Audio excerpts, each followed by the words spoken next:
오늘 우리에게 주신 하나님의 말씀은 구약 성경에서 봅니다. 구약 성경 창세기 41장 9절 말씀을 장성 목사가 고쳐 번역한 연이역본으로 봉독합니다. 주시관이 바로 황제에게 고하여 가로되 내가 오늘날 나의 과오를 기억하나이다. 아멘. 오늘 우리는 성령님 아래 성경 위에 하나님의 말씀을 듣기를 원합니다. 오늘 여러분들이 주목하신 설교 제목은 전화위복입니다.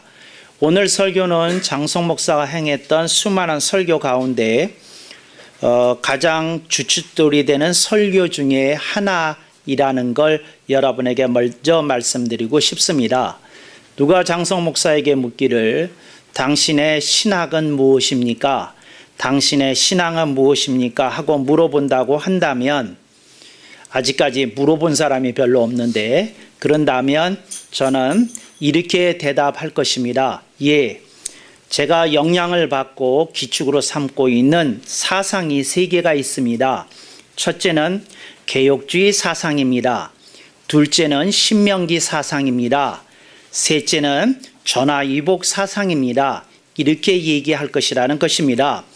첫째 개혁주의 사상이라고 하는 것은 개혁주의에 입각한 신앙과 신학을 말합니다. 이걸 일반적으로는 캘비니즘 혹은 칼뱅에 의한 신학이다 이렇게 이야기하는 것을 여러분들이 자주 들었을 것입니다.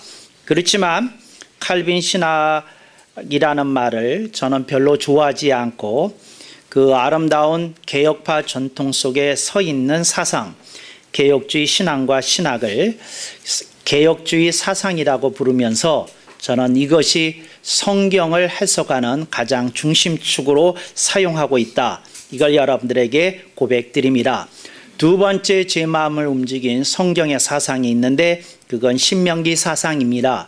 신명기 사상에 대해서 한마디로 요약을 하면 다른 신학자가 요약한 것이 아니라 장성 목사가 요약한 것인데 저는 이렇게 표현합니다. 내가 하나님을 기쁘시게 하면 하나님은 내 인생을 책임져 주신다. 저는 이걸 신명기 사상의 명제로 정리하여서 저 자신에게 늘 일깨우고 있습니다. 하나님을 기쁘시게 하라. 그러면 인생의 모든 일들이 제자리에 맞아 떨어질 것이다. 그런 생각을 갖고 있습니다.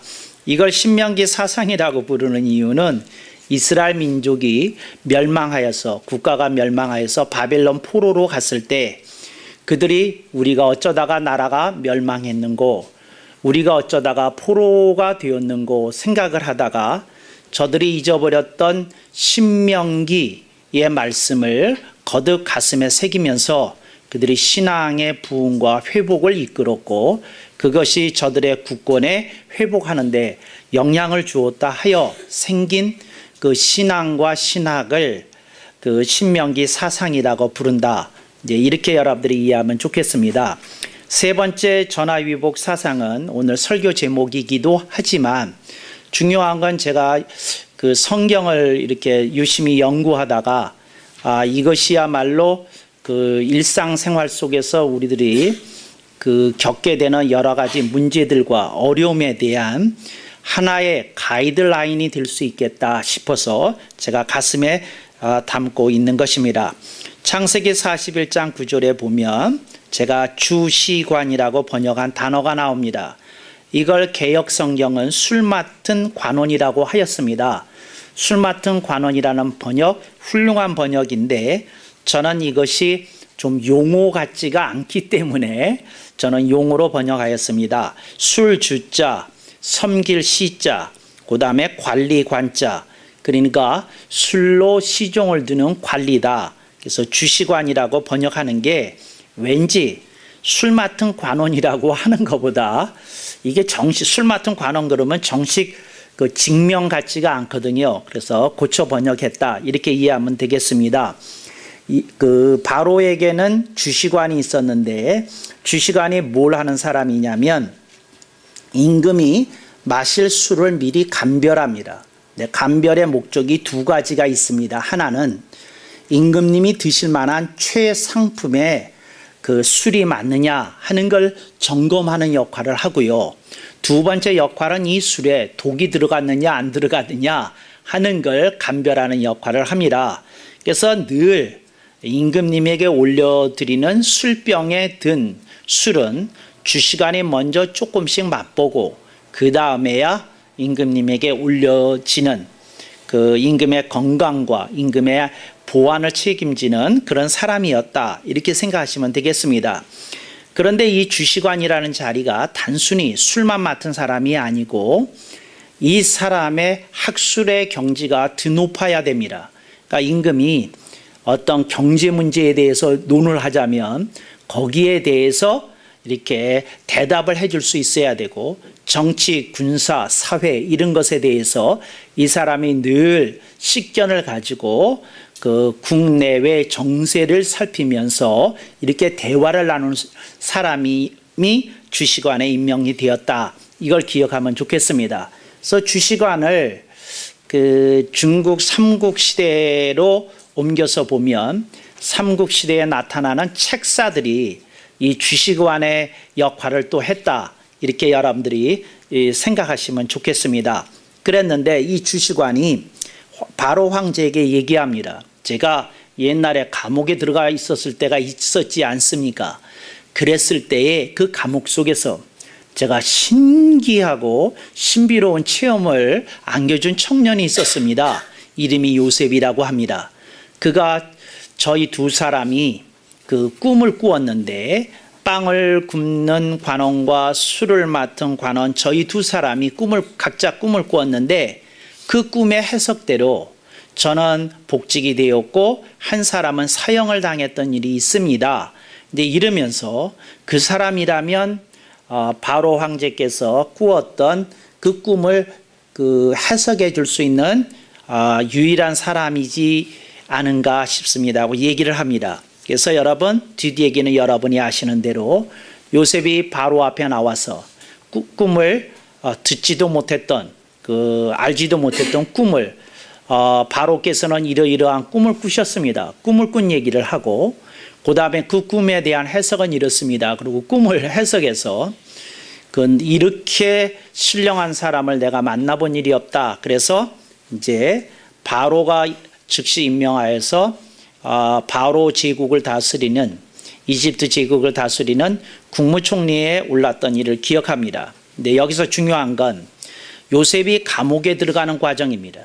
감옥에 들어갔을 때 무고로 들어갔습니다. 어떤 무고냐?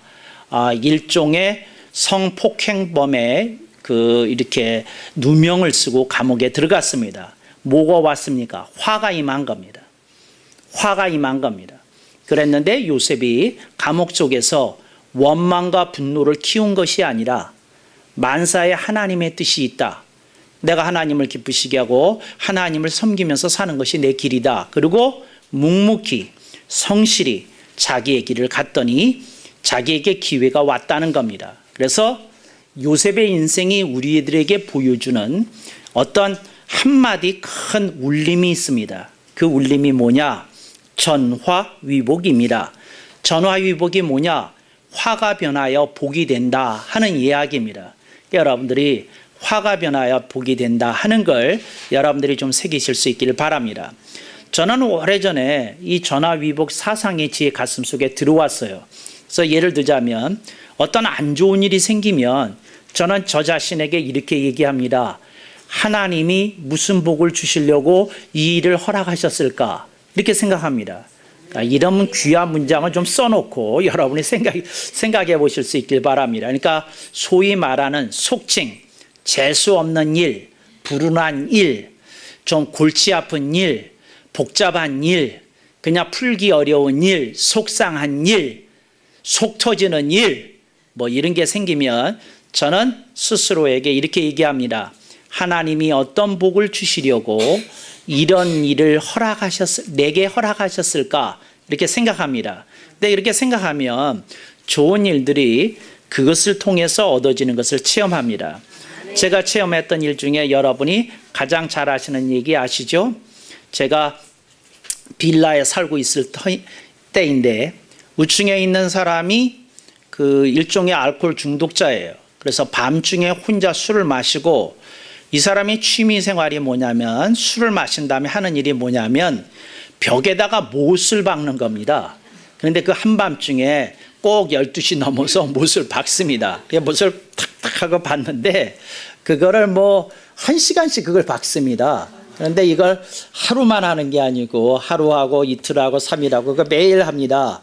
그런데 그때 제가 물었던 질문이 이거였습니다. 뭐였느냐 하면 하나님이 어떤 복을 내게 주시려고 내게 이런 일을 허락하셨을까? 그래서 그 다음 스토리 여러분이 아십니다. 제가 드디어 결단을 내려서 그 단독주택을 구입하게 되었던 일을 여러분이 기억합니다. 근데 이제 중요한 건 뭐라고요?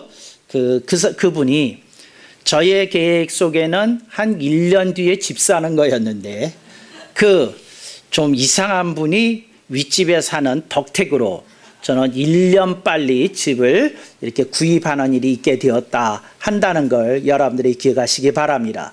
그래서 결과적으로 그 짜증나고 힘들고 괴로운 일이 뭐가 되었습니까? 복이 되었습니다. 그런 경우에 하는 말이 전화위복이다 이렇게 얘기하는 겁니다. 어떤 분이 그 고약한 집주인을 만났습니다. 아파트에 사는데 매년 이 집주인이 2천만 원씩 올려달라고 그럽니다. 그러니까 얼마나 나쁜 주인입니까? 그래서 이 집사님이 그 나쁜 집주인에 대해서 욕을 입에 달고 살았어요. 근데 이 세상에 이렇게 악랄한 사람이 있어요. 자기는 먹고 살만 하고 뭐 강남에도 아파트가 4채나 있다는 사람인데 빌딩도 있다는 사람이 어떻게 이럴 수가 있어요. 그랬는데 제가 그 집사님의 했던 전설적인 얘기 여러분이 기억하실 겁니다. 좋은 주인 만나셨습니다. 저런 주인이 아니고서는 어떻게 1년에 2천만 원씩 모을 수 있겠습니까? 참 복도 많으십니다. 참 이 다음에 저분에게 엎드려서 절하고 싶은 마음이 생길 겁니다. 여러분 그렇지 않습니까? 3년 동안에 어떻게 6천만 원을 모을 수 있겠어요?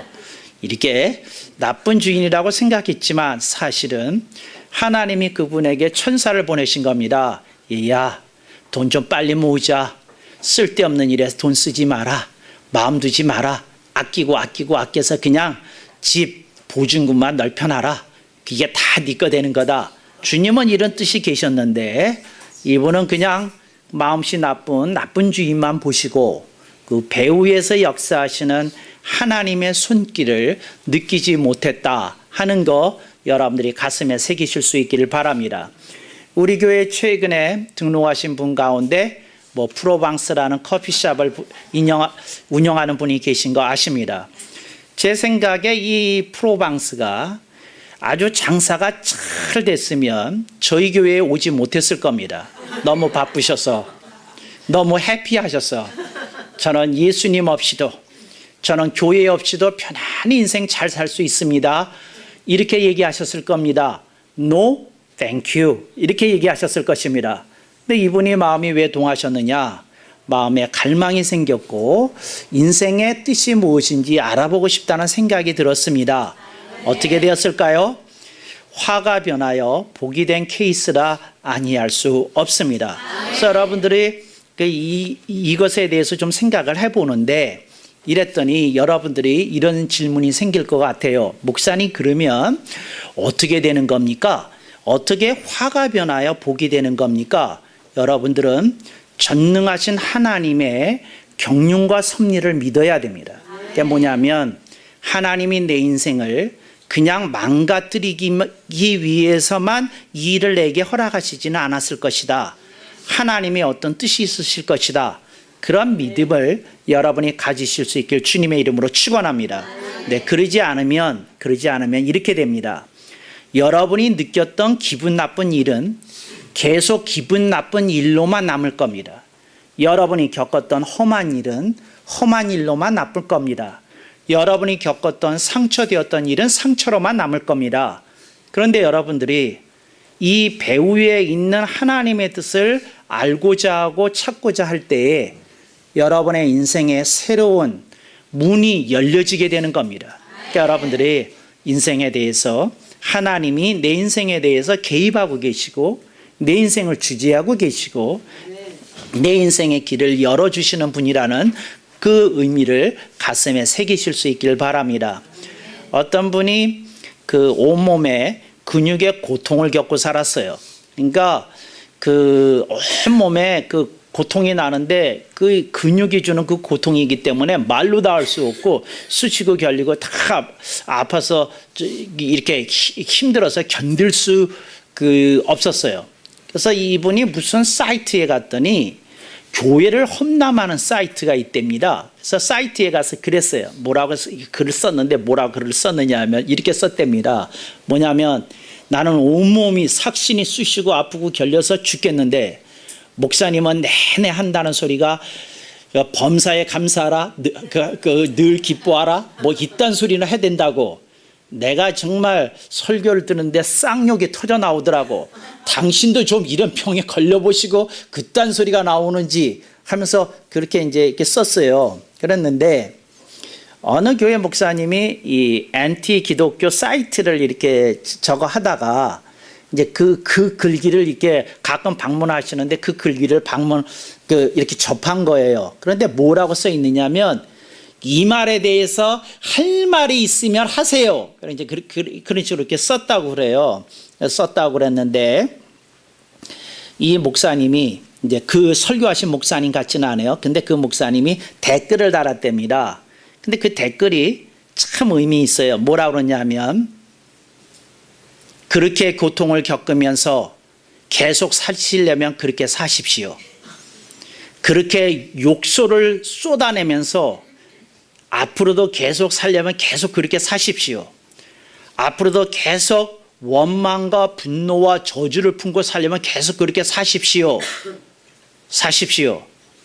그러나 당신은 그렇게 살기에는 너무 귀한 분이기에 당신은 절대 그렇게 살아야 돼서는 안 되는 분이기에 그런 설교를 하나님께서 굳이 듣게 하시지 않았겠습니까? 이렇게 멘트를 달았다 그래요. 근데 그분이 그러면서 또 그분이 밑에다 이렇게 달았답니다. 뭐라고 달았냐면 이거를 읽고 할 말 있으면 해보세요. 그랬는데 자기가 쓴 글이니까 이제 한 일주일 만에 이 사람이 관심 있으니까 들어와 볼 것 아닙니까? 근데 이제 글이 그렇게 달려 있으니까 이제 둘 중에 하나를 해야 됩니다. 묵사를 하든지 자기가 거기에다 뭐를 달든지 그래야 되는데 그 잠을 자도 그렇고 앉아 있어도 그렇고 계속 그 말이 떠나지 않더랍니다. 그렇게 살려면 계속 그렇게 사십시오.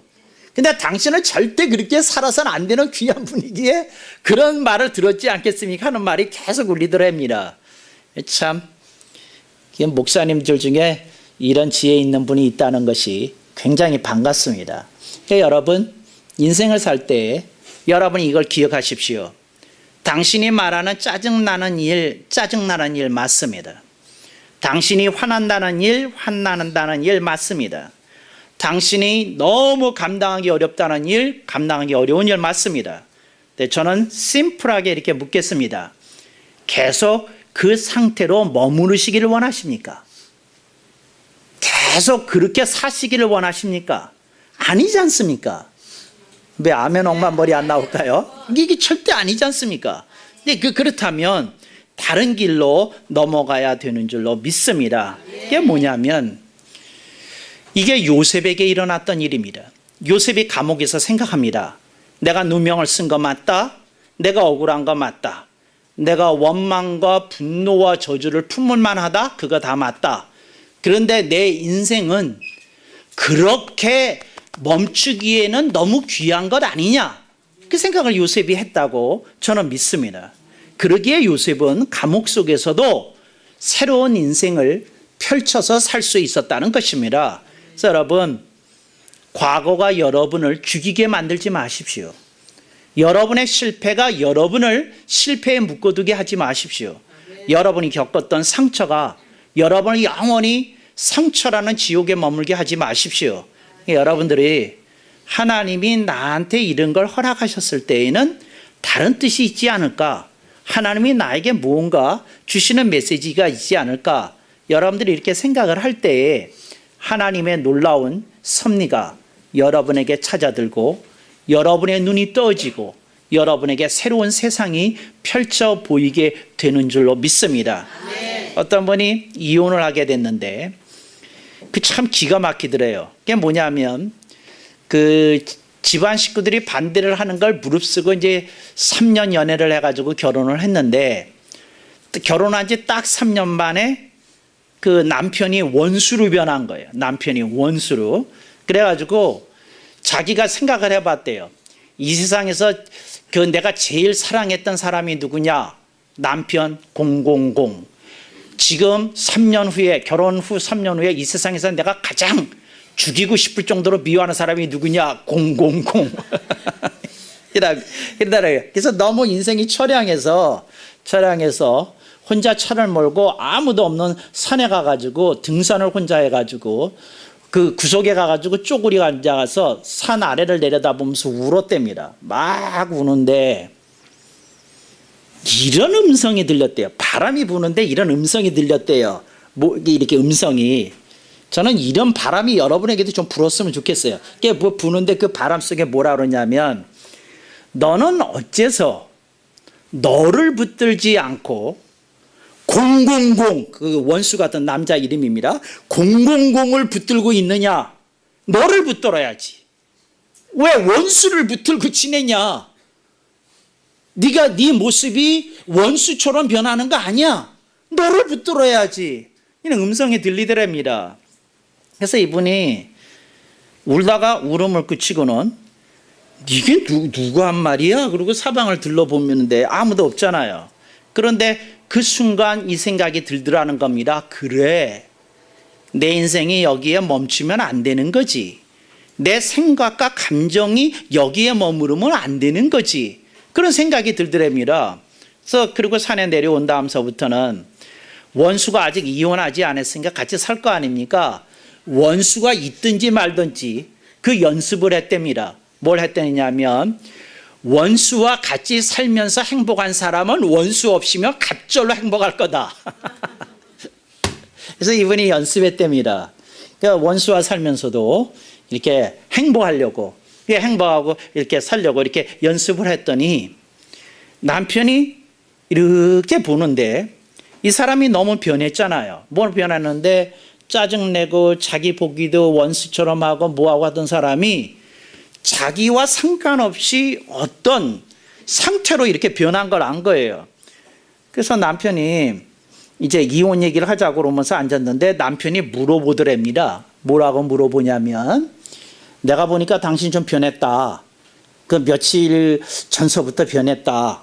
그런데 이제는 그 왠지 모르게 당신이 이렇게 좀 행복한 기운이 깃든 걸 느꼈다. 그게 뭐냐? 헤어지는 판에 그거 나한테 좀 가르쳐주라. 그랬다는 거예요. 그래서 남편한테 내가 당신한테 얘기해주면 당신 감당이 안 될 텐데, 그랬더니 남편이 감당은 내가 할 테니까 가르쳐달라고. 그래서 그 얘기를 해줬답니다. 왜? 원수를 붙들고 있느냐? 너를 붙들어야지. 그래서 그 얘기 해줬답니다. 그랬더니 남편이 직장에 가가지고 생각을 하는데 내가 왜 원수를 붙들고 살았을까? 이 남편도 누가 원수였겠어요? 아내가 원수였겠지요. 내가 왜 원수를 붙들고 살았을까? 나를 조금 더 이렇게 챙기면서 나를 조금 더 이렇게 가꿨으면, 마음을 이렇게 다듬었으면 이렇게까지 서로에게 힘든 상대가 안 됐을 터인데 그랬답니다. 그래서 이 두 사람이 각자 행복한 기운이 깃들기 시작하니까 서로에 대한 감정이 완화되기 시작하면서 이혼하지 않고 다행히 끝났답니다. 제가 여러분에게 얘기합니다. 여러분이 환경과 여건에 휘둘리면 당신은 영원토록 행복하기 어렵습니다. 왜냐하면 언제나 당신을 힘들게 할 수 있는 상황은 벌어질 수 있기 때문에 그러합니다. 상황이 벌어지지만 여러분이 가져야 된 사상이 뭐냐? 전화위복 사상입니다. 하나님의 손길이 임하시면 내 삶에 혹 찾아올 저주 같은 일일지라도 이것이 축복으로 변하리라. 근데 이런 것이 주님이 우리들에게 들려주시는 음성입니다.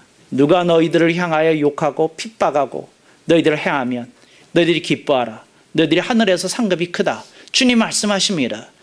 비록 세상에서 어떤 일이 당하지만 그것이 오히려 복이 될 수 있다는 주님의 음성, 여러분이 들으실 수 있길 바랍니다. 그 음성을 여러분이 듣게 되면 정말 오늘 우리들의 삶 속에 주님이 크게 개입하시는 것을 확인하게 됩니다. 어떤 분이 자살하기로 마음을 먹고 자살 생각을 하고 자살 사이트에 들어갔답니다. 이런 얘기 해도 되나? 근데 하여튼 들어갔답니다. 그랬더니 거기에 보니까 공시가 떴대요. 뭐라 공시가 떴느냐면 10월 중에 함께 가실 분 그리고 거기에 쓰기를 또 그렇게 쓴답니다. 저는 남자인데 남자 2분 이렇게 떴답니다. 그래가지고 이분이 남자니까 이게 10월에 죽겠다는 사람들, 그런데 그 밑에다 또 단서가 또 붙어 있더랍니다. 꼭 결행하실 분. 그러니까 왔다가 또 마음이 변하는 분들도 있다고 그래요. 그러니까 꼭 결행하실 분 그랬다고 그래요. 근데 그걸 보고는 자기가 이렇게 마음에 생각하는 겁니다. 꼭 결행할 분, 꼭 결행할 분 이렇게 하는데 이분이 그걸 놓고 자기가 왠지 주님께 한 번은 기도를 해야 되겠다는 생각이 들었답니다. 그래서 주님께 이렇게 기도했답니다. 주님, 제가 좀 방법은 다르지만 일찍 주님께 가겠으니 제가 자살하는 거 용서해 주세요. 이렇게 기도를 했답니다. 그러고는 이제 결행하는 그 사이트에 사람을 만나겠다고 연락을 하려고 그렇게 기도를 했답니다. 근데 주님이 급하셨는지 주님이 이 사람이 기도를 끝나자마자 이 마음속으로부터 어떤 생각이 쑥 올라오더라는 겁니다. 뭐라고 주님이 말씀을 하셨는고 하니 그 에너지로 살면 되지 않겠느냐. 꼭 죽겠다는 그 에너지로 그거 살아보면 되지 않겠느냐. 그런 음성이 들리더랍니다. 오늘 우리들의 삶 속에 어떤 저주 같은 일이 찾아올 수 있어요. 근데 그걸 여러분들이 바꾸셔야 됩니다. 뭐로 바꾸냐? 이걸 복으로 바꾸는 겁니다. 복을 주시려고 이러셨구나. 복을 주시려고 이랬구나. 여러분들이 그 복을 가슴에 체험하시고 나가실 수 있길 바랍니다. 혹시 여러분들을 속상하게 하는 분들이 있으십니까? 그분이 여러분에게 복 짓게 하십니다. 그분이 아니었다면 여러분의 기도 시간은 짧았을 것입니다. 그분이 아니었다면 여러분의 기도는 얄팍했을 것입니다. 속을 박박 긁는 사람들이 있기에 여러분의 기도가 부유하고 풍성해집니다. 할렐루야. 이야, 이게 정말 너무 기가 막힌 진리예요. 여러분들이 이런 걸 누리시면서 정말 나한테 큰 복을 주시는 사람들은 다 왼수구나. 이렇게 여러분들이 가슴에 새기시면 여러분의 새로운 장르가 열어질 것이라고 믿습니다. 그런 여러분이 되시기를 주님의 이름으로 축원합니다. 아멘.